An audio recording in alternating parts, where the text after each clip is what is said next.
السلام علیکم سامعین، 3 شعبان المعظم ہے، 24 فروری ہے۔ خبر کا عنوان ہے ملک کے تمام تھانوں میں سی سی ٹی وی کیمرے لگائے جائیں۔ سپریم کورٹ نے مرکزی اور ریاستی حکومتوں کو یہ آدیش دیا ہے کہ تمام پولیس تھانوں اور تفتیشی ایجنسیوں کے دفتروں میں سی سی ٹی وی کیمرے لگائے جائیں۔ سپریم کورٹ کی ایک بینچ نے ان حکومتوں سے کہا کہ 29 مارچ تک حلف نامہ داخل کریں کہ یہ عمل کب تک ہو جائے گا۔ ساتھ ہی خبردار کیا یعنی وارننگ دی کہ حکم کی تعمیل نہ کرنے پر متعلقہ اہلکاروں کے خلاف ضروری کارروائی کی جائے گی۔ سپریم کورٹ نے کہا کہ اگر ہدایت کی تعمیل نہیں کی جاتی ہے تو ہم مرکزی داخلہ سیکریٹری اور متعلقہ ریاستوں کے چیف سیکریٹریوں اور ہوم سیکریٹریوں کے خلاف ضروری قدم اٹھانے پر مجبور ہوں گے۔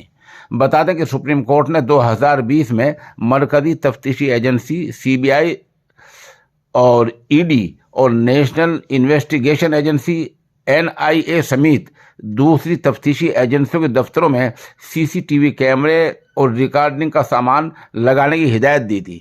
دھیان رہے کہ اب سماجی تنظیموں کو سرگرم ہو جانا چاہیے اور تمام تھانوں میں یہ کام کروا کر تبھی سانس لینا چاہیے، کیونکہ لوگ باغ جاتے ہیں اور تھانوں میں جو کام 2-4 منٹ کا، 10-15 منٹ کا، آدھا گھنٹے کا ہوتا ہے، اس میں پولیس والے کسی بھی آدمی کا پورا دن برباد کر دیتے ہیں۔